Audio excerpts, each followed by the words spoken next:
آئیے تلخ مگر سچی داستان سنتے ہیں۔ فاطمہ جناح 30 جولائی 1893 کو کراچی میں پیدا ہوئیں۔ آپ نے اپنی تعلیم باندرا کانورٹ ممبئی سے حاصل کی۔ 1919 میں یونیورسٹی آف کیلکٹا میں داخلہ لیا اور 1923 میں ڈینٹل سرجن کی ڈگری لی۔ کچھ عرصہ پریکٹس کی مگر بھائی کی سیاسی معاونت کے لیے پریکٹس چھوڑ دی۔ آپ ہمیشہ اپنے بھائی کی سیاسی زندگی میں معاون اور مشیر رہیں، حتیٰ کہ لندن گول میز کانفرنس میں قائد کے ساتھ تھیں۔ آپ بامبے مسلم لیگ کی ورکنگ کمیٹی کی ممبر بھی تھیں۔ قرارداد لاہور 1940 کے بعد قائد اعظم کی صحت خراب رہنے لگی۔ آپ قائد کی صحت کی وجہ سے بہت پریشان تھیں۔ پاکستان بننے کے بعد آپ قائد کے ساتھ کراچی آ گئیں اور مہاجرین کے لیے وومن ریلیف کمیٹی قائم کی۔ آپ قائد کی روز بروز بگڑتی صحت پر بہت پریشان تھیں۔ پاکستان کی نئی بننے والی حکومت کو بھی قائد کی صحت سے کوئی سروکار نہ تھا۔ آپ اپنی کتاب میں بتاتی ہیں، جولائی کے اختتام پہ وزیر اعظم لیاقت علی بغیر کسی اطلاع کے زیارت ریزیڈنسی قائد کو دیکھنے آئے اور ڈاکٹر الہی بخش سے قائد کی بیماری بارے پوچھا۔ ڈاکٹر نے بتانے سے انکار کیا کہ مریض اور ڈاکٹر کا معاملہ ہے۔ میں نے قائد کو لیاقت علی کے آنے کی اطلاع دی۔ اس پر قائد نے کہا، فاطی جانتی ہو یہ کیوں آیا ہے؟ میں نے کہا نہیں۔ قائد نے کہا، یہ جاننا چاہتا ہے کہ میں کتنا زیادہ بیمار ہوں اور کب تک زندہ رہوں گا۔ لیاقت علی نے قائد سے ملاقات کی اور ملاقات کے بعد ڈنر پہ عجیب رویہ اپنایا۔ وہ بہت خوش لگ رہا تھا اور لطیفے سنا رہا تھا اور میں بھائی کی صحت بارے سوچ کر کانپ رہی تھی۔ فاطمہ جناح اپنی کتاب میں مزید بتاتی ہیں، 11 ستمبر کو جب قائد کو کوئٹہ سے کراچی جہاز میں لایا گیا، جہاز ماڑی پور ایئرپورٹ پر 4:15 پر لینڈ کر گیا۔ قائد کا استقبال کرنے کوئی نہیں آیا تھا، صرف قائد کا ملٹری سیکرٹری کرنل جیفرے کھڑا تھا۔ قائد کو سٹریچر پر ڈال کر جہاز سے ایک پرانی فوجی ایمبولینس میں منتقل کیا گیا۔ ہم نے گورنر جنرل ہاؤس جانا تھا۔ جب ہم نے 4 میل کا ہی فاصلہ طے کیا تھا تو انجن کے جیسے کھانسنے کی آواز آئی ہو اور ایمبولینس بند ہو گئی۔ کیا ہوا؟ پیٹرول ختم ہو چکا تھا۔ اب ہم دوسری ایمبولینس کا انتظار کر رہے تھے۔ گرمی کی وجہ سے قائد کا جسم تپ رہا تھا۔ مکھیاں قائد کے چہرے پہ بن بنا رہی تھیں۔ قائد کے ہاتھوں میں ان کو ہٹانے کی ہمت ختم ہو چکی تھی۔ قیمتی وقت ضائع ہو چکا تھا۔ آخر نئی ایمبولینس آئی اور قائد کو سٹریچر کے ذریعے منتقل کیا گیا۔ 6:10 پر یعنی 2 گھنٹے بعد ہم گورنر جنرل ہاؤس پہنچے۔ اسی رات 10:20 پر قائد اعظم چلے گئے، شاید آرام کرنے۔ قوم یتیم ہو گئی۔ فاطمہ جناح کی دنیا ہی اجڑ گئی۔ فاطمہ جناح تنہا رہ گئی۔ قائد کی موت کے بعد مادر ملت کو ریڈیو پر بین کر دیا گیا۔ انہیں قائد کی برسی پر بھی بولنے کی اجازت نہیں تھی۔ لیاقت حکومت جانے کیوں خوفزدہ تھی؟ شاید کچھ بے نقاب ہونے سے۔ قائد کی بہن اپنے گھر میں گوشہ نشین ہو چکی تھی، حکومت کے کڑے پہرے میں۔ 1951 کو ڈائریکٹر جنرل ریڈیو پاکستان زید بخاری فاطمہ جناح کے گھر آیا اور قائد کی آنے والی برسی پر تقریر ریکارڈ کرنے کو کہا۔ مادر ملت نے تقریر ریکارڈ کر دی۔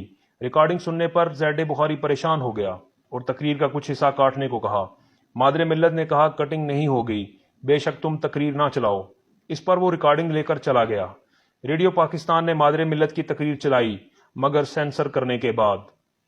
شاید لیاقت حکومت سچ بے نقاب ہونے سے خوفزدہ تھی۔ مادر ملت نے 1965 تک عملی سیاست سے دوری اختیار کی اور گوشہ نشینی کی زندگی گزاری۔ اب ملک میں ایوبی مارشل لا کا دور ہے۔ سیاسی قوتیں بالخصوص مشرقی پاکستان مارشل لا سے تنگ ہے۔ ایوب ایبڈو کالے قانون کے ذریعے تقریباً پوری سیاسی لیڈرشپ کو نااہل کر چکا تھا، بالخصوص مشرقی پاکستان کی لیڈرشپ۔ ایوب خان الیکشن کرانے کا اعلان کرتا ہے۔ الیکشن جنوری 1965 میں ہوں گے۔ ایوب خان کے خلاف 5 اپوزیشن پارٹیاں اتحاد کا اعلان کرتی ہیں۔ کمبائنڈ اپوزیشن پارٹی COP کے نام سے اتحاد بن جاتا ہے۔ اس اپوزیشن اتحاد میں ملک کے سب صوبوں کی نمائندگی ہے اور عظیم سیاسی لیڈر اس میں شامل ہیں۔ اس اتحاد میں مولانا باشانی کی نیشنل عوامی پارٹی، خواجہ ناظم الدین کی پاکستان مسلم لیگ کونسل، شیخ مجیب الرحمان کی عوامی لیگ، مولانا مودودی کی جماعت اسلامی اور نیشنل عوامی پارٹی ولی خان گروپ شامل تھا۔ ولی خان نے اپوزیشن اتحاد کو مشورہ دیا کہ اگر ایوب کا الیکشن میں کوئی مقابلہ کر سکتا ہے تو قائد اعظم کی بہن فاطمہ جناح۔ سیاسی لیڈروں نے مادر ملت سے اپوزیشن پارٹیوں کو لیڈ کرنے کی درخواست کی۔ آپ نے قبول کر لی اور الیکشن کمپین کا آغاز کر دیا۔ آپ جہاں بھی جلسہ یا ریلی کرتی، عوام دیوانہ وار آتے۔ وہ فاطمہ جناح کی شکل میں قائد اعظم کو دیکھ رہے تھے۔ مشرقی پاکستان کے لوگ آپ کو مسیحا سمجھتے تھے۔ آپ کے ڈھاکہ کے جلسہ میں 2.5 لاکھ لوگ آئے۔ آپ نے ٹرین پر الیکشن کمپین کی۔ ٹرین کا نام فریڈم اسپیشل ٹرین تھا۔ آپ کی ٹرین 22 گھنٹے لیٹ ہو گئی۔ کیونکہ ہر اسٹیشن پر لوگ ایمرجنسی بریک کھینچ دیتے تھے۔ ہر اسٹیشن ایک جلسہ گاہ تھی، لوگ آپ کو سننا چاہتے تھے۔ گھروں کی چھتیں اور اسٹیشن لوگوں سے بھرے تھے۔ پورا مشرقی پاکستان باہر آ گیا تھا۔ ڈھاکہ سے چٹاگانگ جاتے ہوئے آپ نے کہا، اگر میں صدر منتخب ہوئی تو ڈائریکٹ ووٹ کو بحال کر دوں گی۔ ایک اور جلسہ میں آپ نے خطاب کرتے ہوئے کہا، یہ ووٹ آپ کے ہاتھ میں امانت ہے اور مجھے امید ہے کہ آپ یہ ووٹ کو ایک امانت سمجھ کے ملک کے فائدے اور قوم کے فائدے کے لیے استعمال کرنا۔ اگر آپ یہ نہیں کریں گے تو نہ صرف قوم کو مصیبت اٹھانی پڑے گی مگر آپ لوگوں کو بھی۔ اس دور میں نگران حکومت، آزاد عدلیہ، متحرک میڈیا اور سوشل میڈیا کا کوئی وجود نہیں تھا، اور ایوب خان صدر کی کرسی پر بیٹھ کر صدر کا الیکشن لڑ رہا تھا۔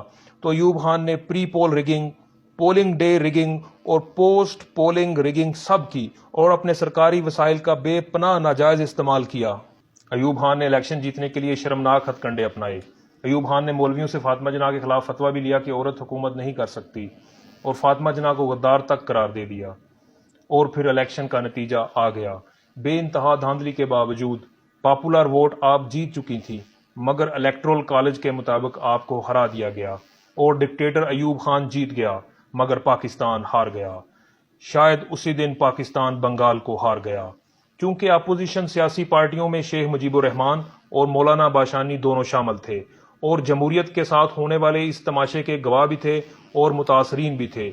اسٹیبلشمنٹ کے اس رویے پر اب بنگالیوں کو یہ یقین ہو چکا تھا، اگر اسٹیبلشمنٹ قائد اعظم کی بہن فاطمہ جناح کو اقتدار نہیں دے سکتی تو بنگالیوں کو کبھی بھی نہیں دے گی۔ اگر اس الیکشن میں فاطمہ جناح کے ساتھ دھاندلی نہ ہوتی تو بنگلہ دیش کبھی نہ بنتا۔ 8 جولائی 1967 کو مادر ملت ایک شادی میں شرکت کے بعد حشاش بشاش گھر واپس آتی ہیں اور معمول کے مطابق سو جاتی ہیں۔ صبح جب ملازم معمول کے مطابق آپ کے گھر آتا ہے تو معمول کے مطابق چابیاں اوپر سے نہیں پھینکی جاتی اور دروازہ بجانے پر بھی نہیں کھولا جاتا۔ دروازہ توڑ کر جب لوگ اندر جاتے ہیں تو مادر ملت کو بستر پر مردہ پاتے ہیں۔ آپ کی گردن پر سرخ رنگ کے نشان تھے، آپ کی رگیں بھی پھولی ہوئی تھی۔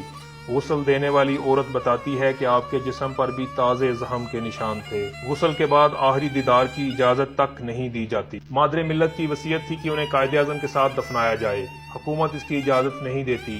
کراچی میں جلاؤ، گھراؤ اور احتجاج شروع ہو جاتا ہے۔ پولیس وحشیانہ لاٹھی چارج اور آنسو گیس کا استعمال کرتی ہے۔ کچھ شہادتیں اور کافی لوگ زخمی ہو جاتے ہیں۔ کمشنر کراچی حکومت کو بتاتا ہے کہ اگر فاطمہ جناح کو قائد کے پہلو میں دفن کی اجازت نہ دی گئی تو ملک میں بغاوت ہو جائے گی۔ بادل نوہاستہ ڈکٹیٹر حکومت فاطمہ جناح کو قائد کے پہلو میں دفن کرنے کی اجازت دے دیتی ہے۔ آپ کے جنازے میں 5 لاکھ افراد شرکت کرتے ہیں۔ قوم مادر ملت کو قائد کے پہلو میں آرام کرنے کے لیے چھوڑ آتی ہے۔ یوں اقتدار کی لالچ ملک و قوم کے ایک اور محسن کو نگل لیتی ہے۔ جانے یہ سلسلہ کب تک چلتا رہے گا۔